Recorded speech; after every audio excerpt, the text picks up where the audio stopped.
everyone, here to make one of our very favorite traditional Christmas dishes, beef Wellington, is internationally acclaimed chef, and I feel really good saying that about our very good friend, Daniel Green. Welcome back. You are internationally acclaimed. Internationally acclaimed. People love him from far and wide, and look at him right in our kitchen. Oh, I don't know about that. Cam, that's true. Joining Cam at the counter, Maria and Ken, who are also very excited about this. Super excited about this. They've been waiting all week long for this.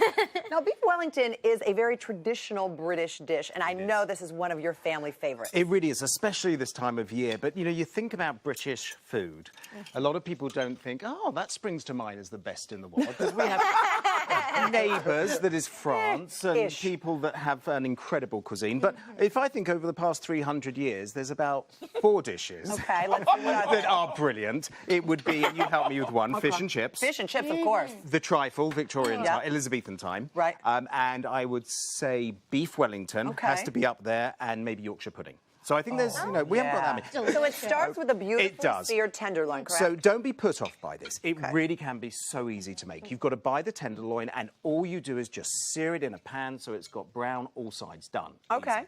Let that rest, put it aside. Okay. Then you've got to make the duxelle, which is just mushrooms that I'll pop into the food processor. Okay. Some shallots. This is very traditional, and it really is for beef Wellington. Okay. Some thyme. Fresh thyme. And then a little bit of garlic.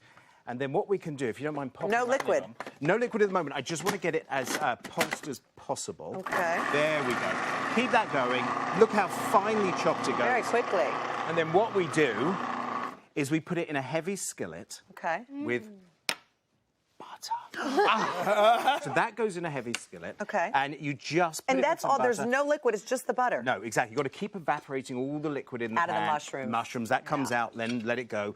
Do you have to blend it again, or no? No, that's it. You just cook it down because you get it nice and smooth. It's almost a powder in there. So now we've got prosciutto ham. Okay. So you've got prosciutto ham, and it really is, all these steps can be done ahead, and then if you've got people coming over, Christmas Eve, New Year's Eve, have them ready, and then just wrap it in the pastry and put it in the oven done. It really is easy. You know, it's interesting because people become so intimidated when they hear beef Wellington. They're like, absolutely. That's way too hard to make. But the truth is, when you break it down as simply as this, it's only going to take you 45 minutes. It's 45 minutes once you're done. Honestly, there's a little bit of Dijon mustard gone on here. And that's also very traditional. The Dijon mustard on there, you get that hint taste of it. You do. And there's one other thing that many recipes have, especially if you go to the beef en croûte, is you put a pâté on there.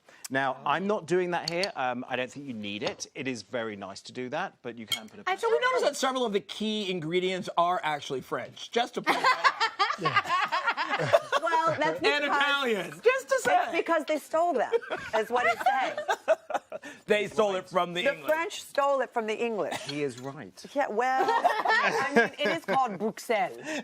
It's not called mushroom paste. Right, it's Dijon mustard. Well, look, I could have come here and made a steak and kidney pie, but that wasn't really the plan. This is way better than thinking. So you're going to wrap that now in cellophane and put it in the refrigerator. I am putting it in the refrigerator. Well, this is the point. This one can go in up to a day, so don't worry about it.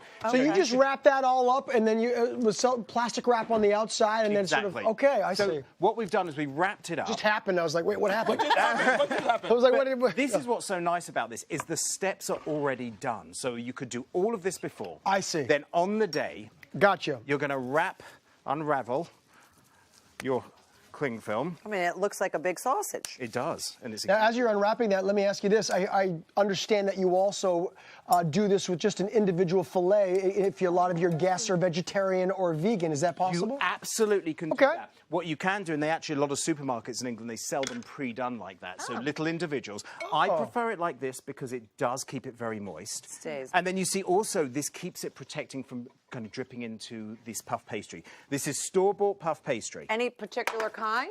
No, anything you want, just puff pastry, as long as it's puff. Okay. And then roll it out like this.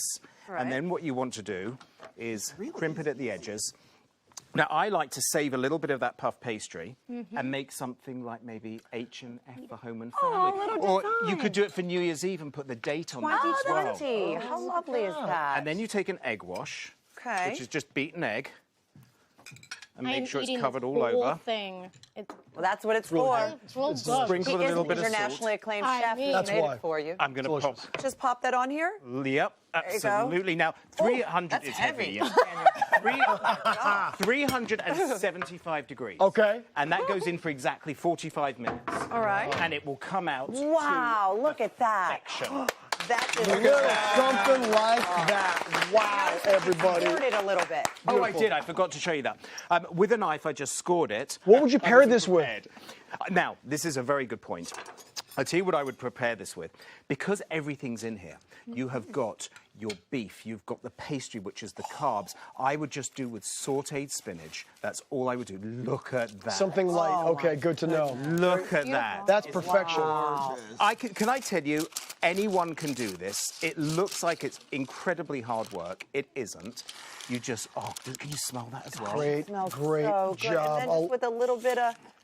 A little bit of maybe sautéed, some spinach. I do a red wine reduction, or you can have a gravy. But this is like the holidays. This is magical, and it's just so filling and beautiful. And Deb, you're going to love it. Have a taste. Enjoy. Daniel, you're an amazing man, and this is an amazing dish, everybody. You'll find the recipe at hallmarkchannel.com. And for more from Daniel, visit him on his social media, Chef Daniel Green. Absolutely. All right, Ken.